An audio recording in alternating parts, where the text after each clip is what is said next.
Hi, this is Mariah Gullo from The Hollywood Reporter, and we're in studio today with the cast of Private Life.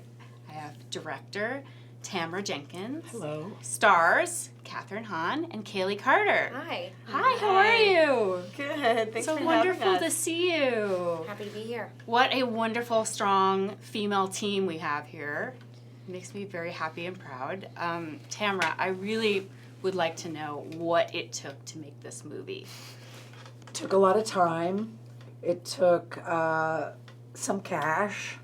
No, it took a lot of relentlessness, and then I got these amazing actors, and then it started happening. But it was a long, protracted process, and I wrote it, so that was a whole.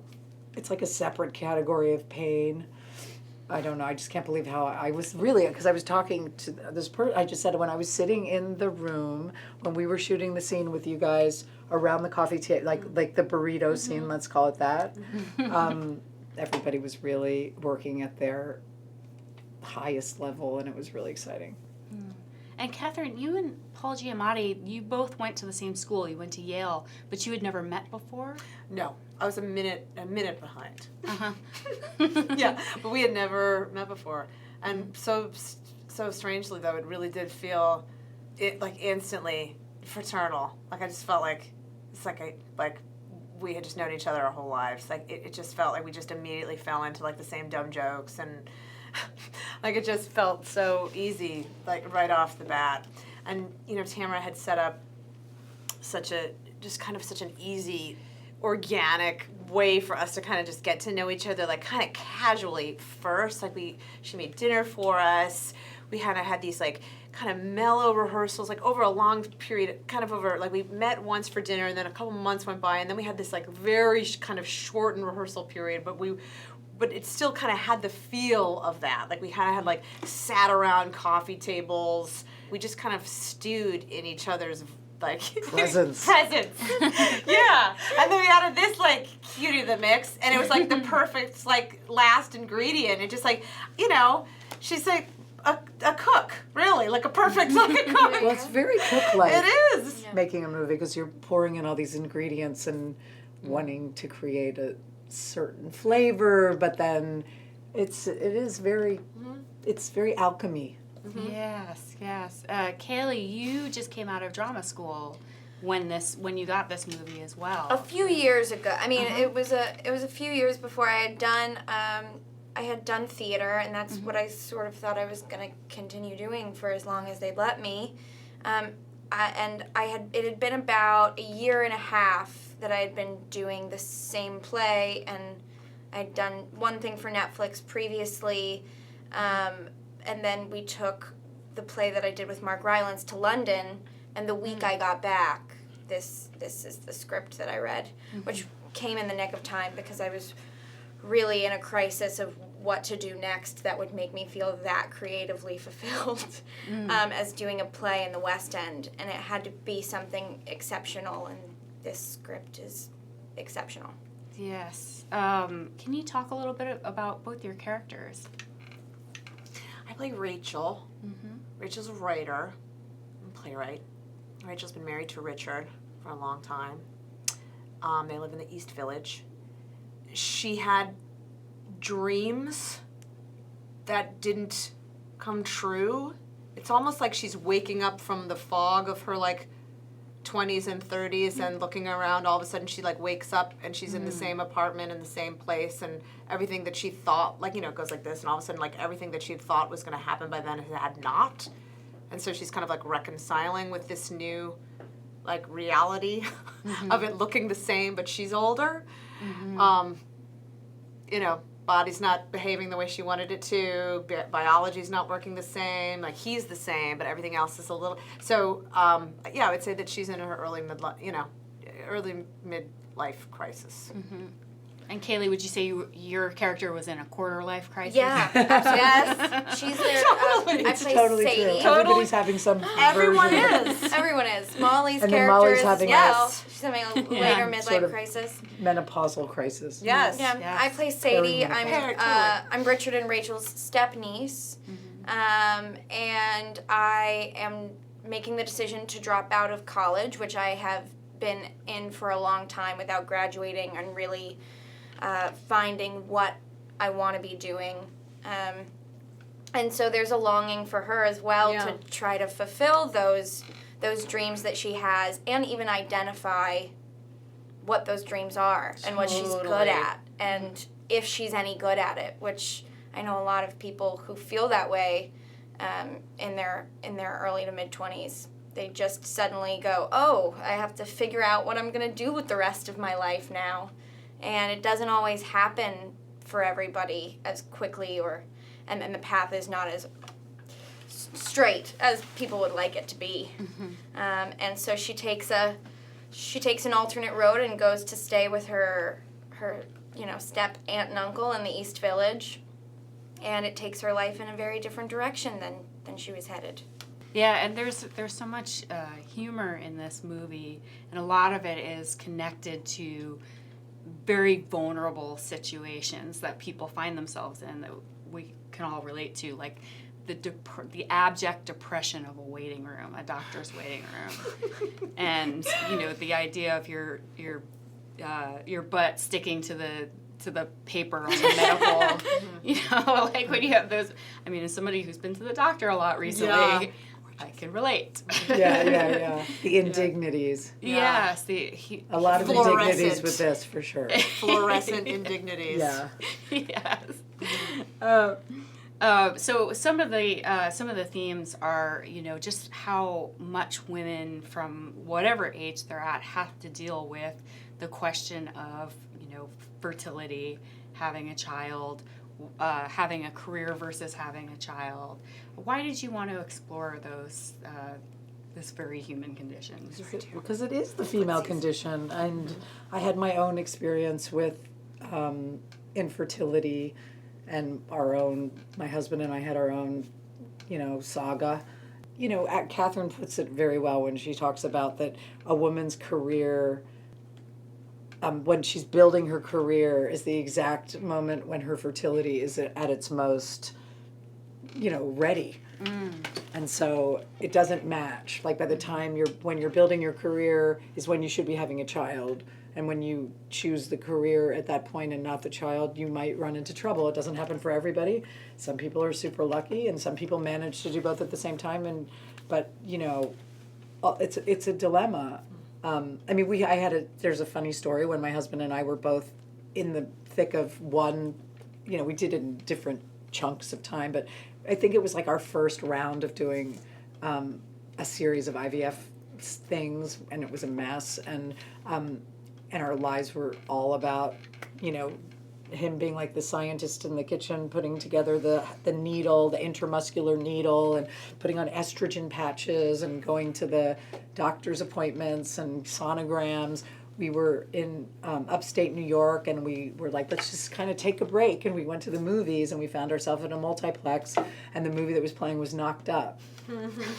And we went and we watched a movie with these these humans, these young people fall into bed and they get drunk, and then they wake up and then they're pregnant. And that's this comedy. I mean, we're just like, we totally forgot that sex was how people get pregnant. Like they didn't even do any injections. How did they do that? We completely detached that part of it. And then we walked out of the movie theater, and I said, wow, Knocked Up. What would ours be called? What would our story be called? And then I said, it would be called Knocked Out. And so that was must have been some beginning of a, ding, an idea. Yeah. It's so interesting how the couple, they have, Rachel and Richard have such a hard time, their marriage starts to disintegrate a little bit, and then they have this fresh new life of Sadie coming in, and it reinvigorates them. Yeah, it it fluffs everything up. Right. Yeah. And all the things that were sort of dragging them down, it's all the stuff that she utterly admires. Yeah. Their alternative lifestyle, their bohemian kind of an interesting way of reflecting on themselves. I mean, she thinks they're the greatest thing since sliced bread. Yeah. It's like she just ripens. Everything becomes it's like, the plant in E.T. that's like dying and like she comes in the house and all of a sudden it's like it starts. Do you remember that plant in E.T.? I don't remember. It's So like a good. dying plant in E.T. and then he touches comes. it And and it then goes, it starts to like and then he leaves and it starts to like die again. But yeah, that's what I This feel like motion with your Sadie. hand over. Yeah, just like I'm just gonna keep doing that all day. I'm like, check, please. That's what it feels like. There's like this all of a sudden this life, and then of course all of a sudden their family heart starts to open, towards her too, at least for Rachel. More possibilities of Yeah. vulnerability. Yeah. And there's a huge perspective shift that happens for her in going in and being a fly on the wall for this couple that can do no wrong in her eyes, and just starting to watch things like chip away or be more honest than she was expecting. I think it opens up a lot of things within her and makes her grow up a little bit and realize that she has to figure out what she wants to do, and that she has to stand on her own, that maybe she is relying on other people to make decisions about the direction her life is going to go, and that ultimately she has to be the person to make those decisions. Right. And, Sadie's character, she's very bright, but she's also very young. And I don't know the word to describe it. I want to say naive, but that's not what it is. What is her character? I think that she has kind of this beautiful impulsivity and says things that without considering, and does things without, even her decision to go along with their scheme. We're being very discreet and not telling anyone the plot as we're talking, but, is this like, yes, this, and it's, Yeah, she says yes to everything. she's saying yes. She's very filterless, and she runs towards oblivion without looking both ways. It's really a scary quality. But it's also very youth. Yeah. And that's like, Youthful. young people aren't really thinking about mortality in the same way not young people Or do. consequences. Like a brilliant Or puppy. consequences, yes. Yeah. Like a brilliant puppy. Yeah. Yeah, it's one of those brains that you're like Sadie has one of those brains too. I'm sure, like for Richard. You're like, it's just such a beautiful brain, but then yet just does some these actions. You're like, oh, you are still a child. Yeah. Yeah. Yeah, like she's forgetting, because it's like they Yeah. feel like that with my own Expectation. child. Yes. Where Right. she's very tall, she's 8, she's very tall, and sometimes, and she's an only child, and so that makes her kind of, she'll burst into tears about like something Yeah. dumb, and then I'm like, oh my God, you're a baby, but it's Yeah. very confusing Yes. Yeah. because she's so tall. She looks like she's 12, but she's 8, and anyway, lots of things. She seems so sophisticated, and then her true babiness, even 8-year-oldness. It's just joy. Like, it's not even a naivete, but it's just she hasn't killed all of her joy yet. She hasn't. Yeah, she hasn't killed her hope for the future. They're And already. she's not living in Yeah, that. exactly. She's We're not like stewing in the same way. Dying plants. Yeah, she's still highly optimistic, but also very aware that the world is not a perfect place, which I think is such a fun dichotomy to play. You rarely get to play stuff. She's that's also, that like nuanced. pulling away from her mother and finding this substitute family, and there's a lot of that happening. Her mother is Molly Shannon, Yes. and she's great. Brilliant. Amazing. I wanted to ask you, in your directorial career, from Slums of Beverly Hills to The Savages to Private Life, what's the through line? Like my eyeballs. Your own eyeballs. Yeah, I guess there's something, each one of those films has a core element of personal experience that I then plant the seed of personal experience into whatever I'm writing, and then it grows and becomes its own thing. But I guess the thing that they have in common is that they all have touched me personally in some way, and then I turn that into a fiction. And do you think with the subject matter of Private Life, do you think that people in your experience would be better off if they were able to openly talk more about their infertility issues, or if women were able to more express themselves about whether they did or didn't want to have kids, and be able to do it without kind of the Just the shame. society around Yeah, them. it's very interesting because I mean we've been doing Q&As and so people have. I mean we've just amazed. You know, people just have poured out all these feelings about the movie. I mean, all different kinds. You know, men really like. You know, all different kinds of people like the movie for different reasons. But then there's some that really had similar experiences that had their own fertility stories, and like old people coming up and showing me pictures of their, this is my granddaughter, and you know my son had to do this with their, and we got her, and like lots of. At Sundance, a couple came up and showed us a picture of their baby, and it said, like, we watched this last night, and my God, nothing's ever kind of touched on that. And then to have perfect strangers showing you pictures of their kids and opening up a detail that usually is kept very quiet. For what reasons, I don't really know, other than women being shamed about fertility in their bodies and what to do with them, or having other people decide that for them. But we should talk about it. Women should feel safe to talk about it. And their partners, the thing I love about this is watching the partnership go through those changes between Richard and Rachel. And Yeah, because it's not just a female story. No. Sure. Either. About couples. Yeah. I mean, I think it is like a real thing. You know, one of the reasons I love this title so much, and we were just talking about this, is because, you know, I think one can be so flippant to another person about what they're going through in terms of how they're making their family. Like, oh, why don't you do this? Or, you know, just, you know, whatever.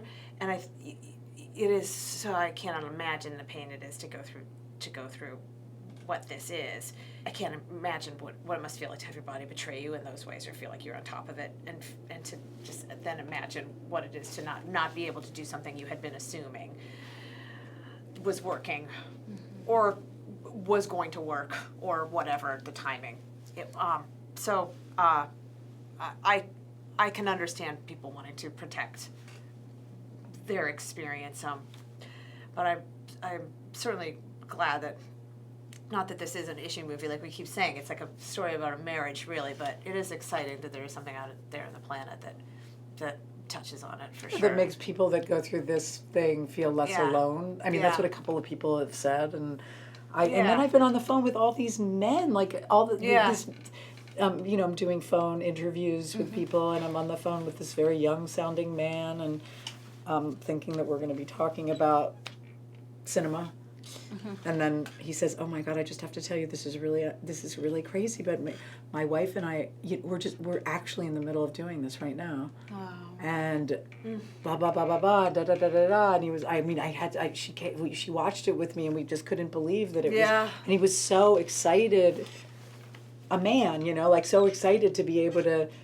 I don't know, to have this weird outlet to talk about this thing that he's been like hiding. And he said, I just sort of joke about it with my male friends, like, and he's like, when I saw Paul Giamatti in that collection room, you know, with the corn and like the remote control and standing up with the thing stuck to his ass, he was like, I couldn't believe it, I'm not alone. Paul Giamatti is here too. J'arrive. I don't know. Totally. Yeah, it was great. Amazing. Well, thank you so much for being here. The movie's called Private Life, and it's on Netflix. And it's also in movie theaters for in movie And theaters. theatrical release on October 5th. Same day. Yeah, see it at a big screen if you can. the Cause cinematography is beautiful. gorgeous. It is beautiful. On a big screen. Ugh. You all look gorgeous. Oh, thank you. Thank you. Yeah, she's got a baby. This is, there's a whole meta level. Art imitating We're life, talking life about imitating this, art. and then she's got that going on the lower level here. She's pregnant. I don't know. It's fertile in here. Yeah. It's very exciting. Thank you.